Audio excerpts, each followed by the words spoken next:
Okay, so now I'm recording. Let me share my screen, and I want to take you through some of the resources, and I just want to take you through the different eras and kind of like set them apart for each one. Okay, so here we go. Share computer sound. Share. Okay, so hopefully you can all see my screen now, right? Okay, I can't see you, so if you got questions, shout them out. Okay, all right. First things first.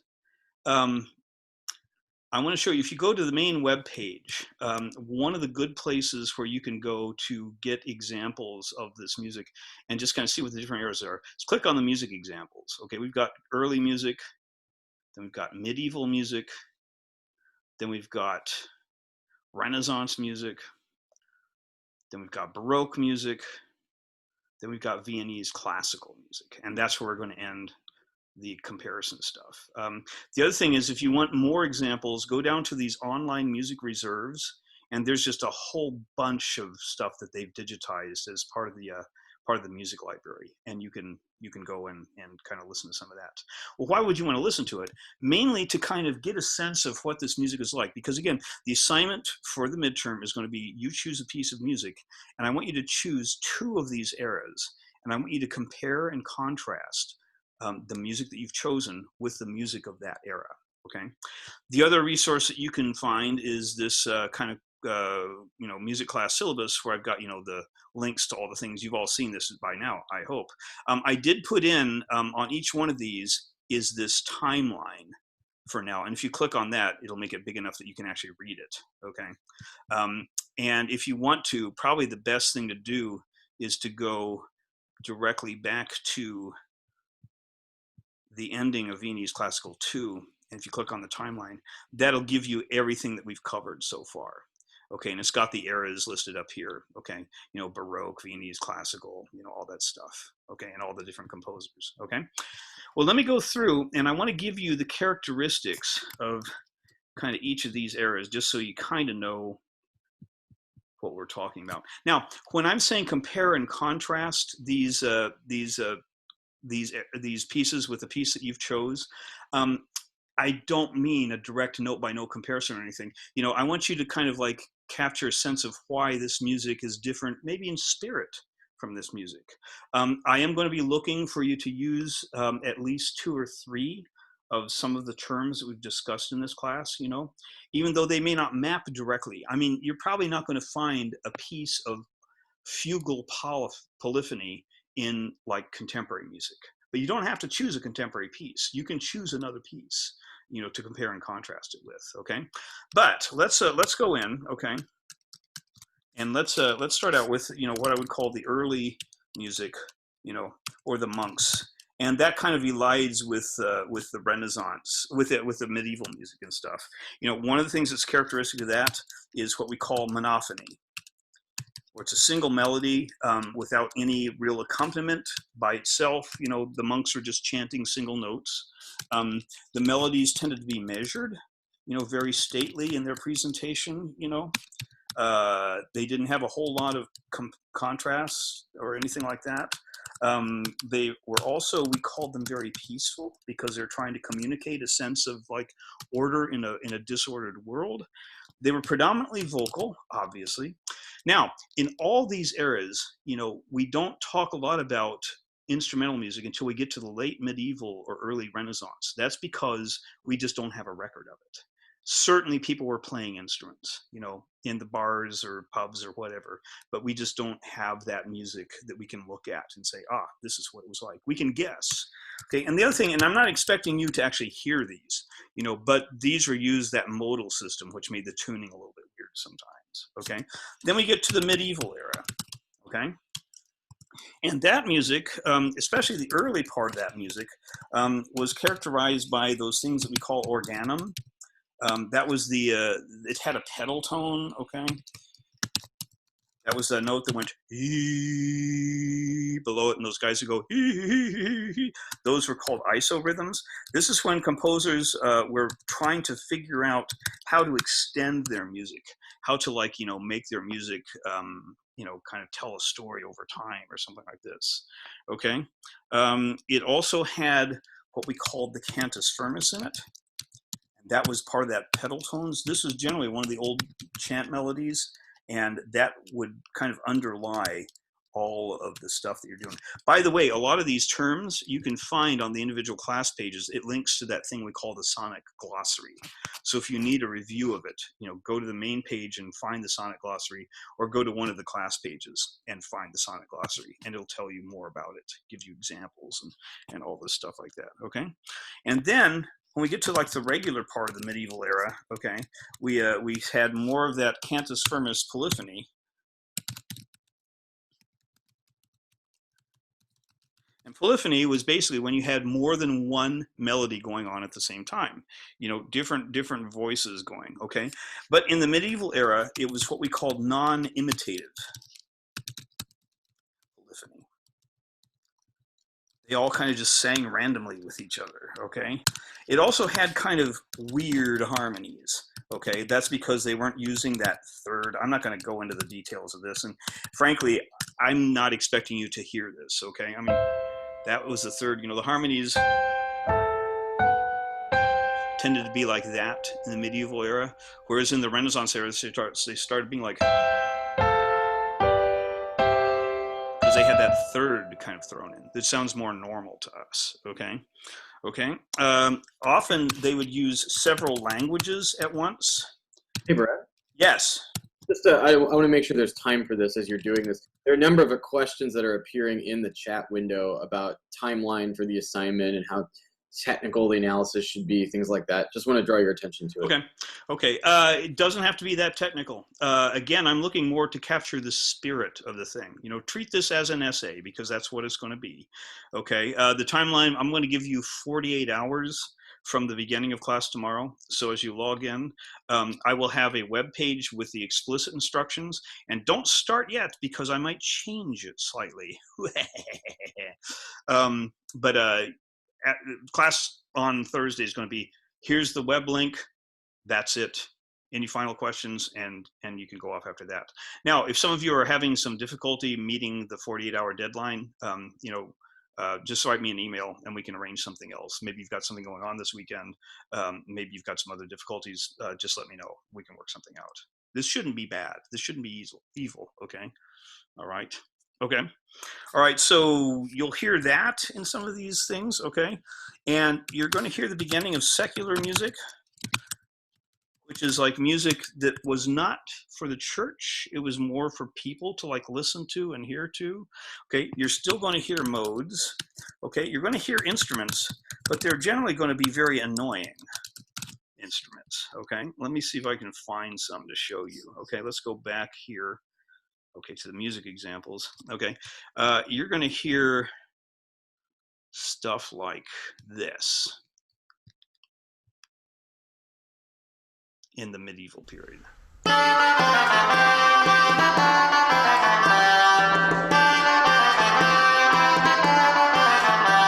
Okay, so like I said, they're kind of annoying. Don't worry about it too much. Let me get this back up here. But the technology of musical instruments hadn't really kind of developed too much at that point. Okay, you're also going to hear the beginnings of the cadences. Okay, and this is, you know, those things where they finally, you know,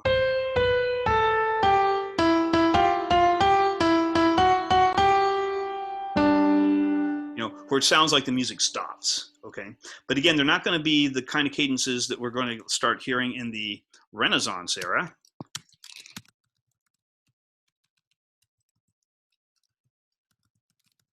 Which are going to be more rounded, okay, or normal sounding. And that's because of the inclusion of that harmony called the third that we like. And you're going to start hearing, you know, and that's going to help them kind of tell the story a little bit more, okay? You're going to hear those cadences occurring, okay? Okay. You're going to hear now imitative polyphony. Keeping my eye on the time here. I think we're going to be okay. Okay, or melodies that kind of repeat themselves. Row, row, row your boat. Frere Jacques. Those are examples of imitative polyphony. You're going to hear music that is now meant more for entertainment. Specifically, think about madrigals. And madrigals are also a good example of what we call homophony. Okay, where it sounds like the notes, even though there's like several different melodies going on, they're all lining up together. So you get that nice chord effect instead of, you're not going to hear that as much. You're going to hear more like block kind of structures and things like that. Okay, and you're also going to start hearing instrumental ensembles. It sounds more normal to us. Things like flute, recorder ensembles and stuff like this. This is all part of the entertainment. They're now catering to the rich people. Okay, then we get to the Baroque era. Okay, and you're going to hear a lot of imitative polyphony, especially what we call fugal polyphony, but you don't really need to know that. Okay, you're going to hear formal schemes. Okay, music that just makes sense to us. Music that comes and goes and we go, ah, yes, that's the ending. You're going to hear lots of instrument,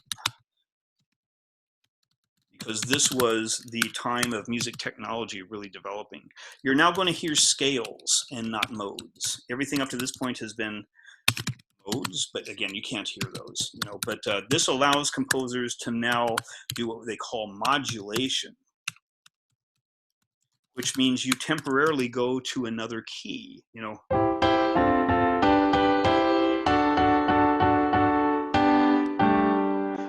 All of a sudden you're in kind of this new key.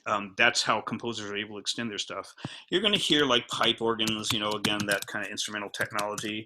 You're going to hear a basso continuo sometimes, quite often. And that goes hand in glove with the defining feature of the Baroque music was what we would call the motoric drive. I won't take time to play anything, but you'll hear it. It's like junka, junka, junka, junka, junka. Think about Bach, the Brandenburg concertos, okay? And then finally, we get to the Viennese classical music. And you're going to hear first and foremost that binary, or that rounded binary that Lewis talked about, binary form, or question and answer. Okay, this is going to be social music. It's going to sound like society, or what they wanted society to be. You're going to hear string quartets. You're going to hear symphonies. And this is going to be a much larger, it's a modern sounding orchestra at this point.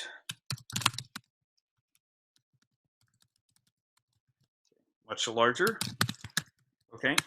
And you're going to hear that the melodies are now privileged over the polyphony. Melodies are going to stand alone. You're going to be able to sing these things coming out of the concert hall. It's not going to be like, it's going to be like, din, din, din, do, do, do, do, do, do. You're going to be able to hear that in your head. Okay, that's what I got. And again, if you got some questions or some serious issues, drop me or Lewis an email. Let me stop my share here.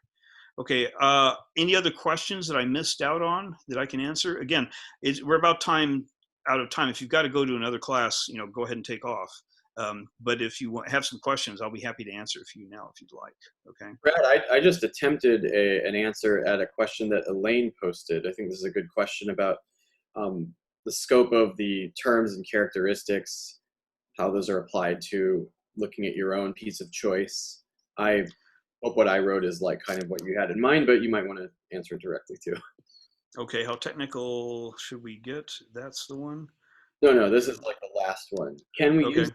Yes, I would try to describe your piece in terms. Yeah, try to. You may not be able to. And that gives you a clue as to what you might write in your essay, that maybe these terms don't apply to this particular music. That's kind of an interesting observation. Why don't they apply? Again, you're going to choose two eras, so, if you want to take the easy way out, just make one of the era the monks, because, their music is just like, I shouldn't have said that. Never mind.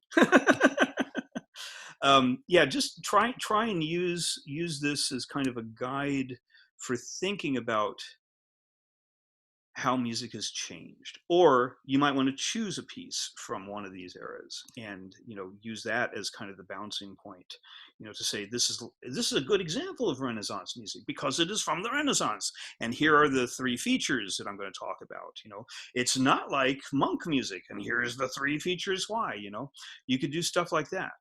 This is new for me. Okay, this is not typically what my midterm is like, and it's an explicit kind of recognition of the wonderful Zoom distance COVID world that we live in right now, because I maintain it's impossible to cheat on this because you're choosing the piece and you're going to be writing your kind of personal reaction to it.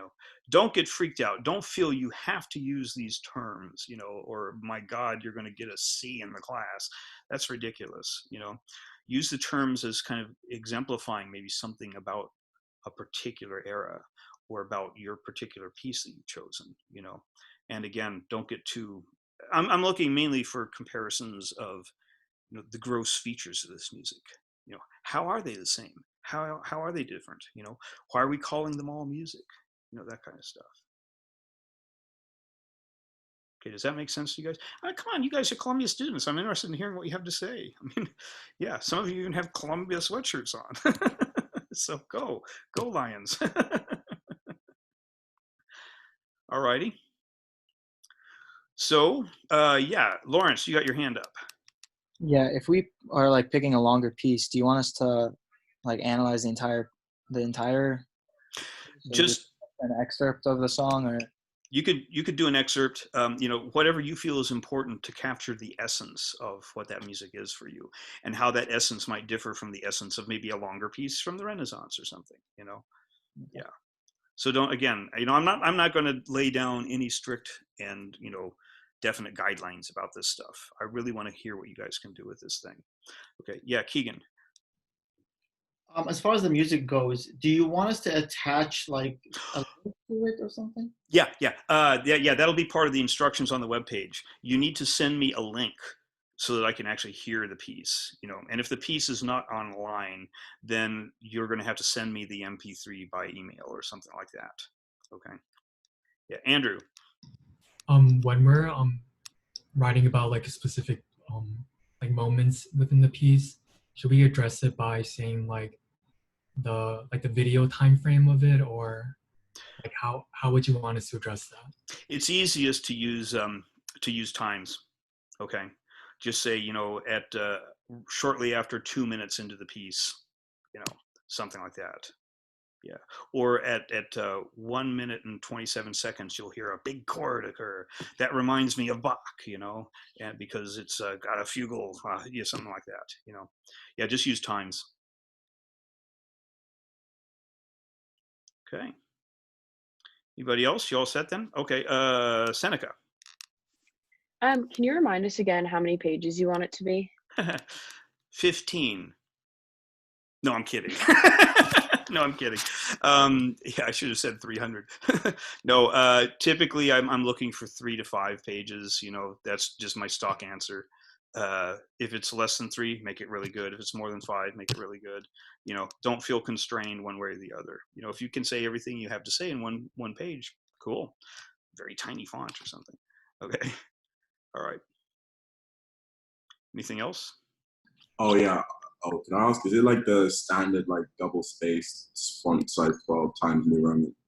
Yeah, I'm going to leave that up to you because I'm not looking for a specific page limit or anything like that. You can choose to format it however you want. Okay.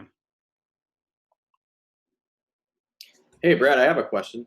Yes, Lewis. I'm imagining, let's say I'm in the class and I find a piece of music that has one of those cool visualizations that goes with it, like a YouTube visualization, or let's say I want to make my own visualization. Is that welcome? Maybe not required or necessary, but would you encourage or discourage trying to do a visualization? You can, however, I don't want that to be the focus of what you discuss. Okay, because we haven't really focused on visuals in the music that we've discussed up to this point. So yeah, obviously, if you send me a YouTube thing, it might have like a music video to go along with it, you know. But don't tell me about the dancing in the music video, because that's not what I'm after. Okay. All right, Keegan. And Just to then be Emily. clear, the ones you just mentioned, like the cantus firmus and polemically, those are the terms you want to use, and you only want us to use 3 of them at least. Yeah, but again, you can use them in the negative. You know, say this music, it has maybe a cantus firmus, maybe there's a melody that recurs. It reminds me of a cantus firmus, you know, but it's not a cantus firmus because it's not based on a church chant or something like that.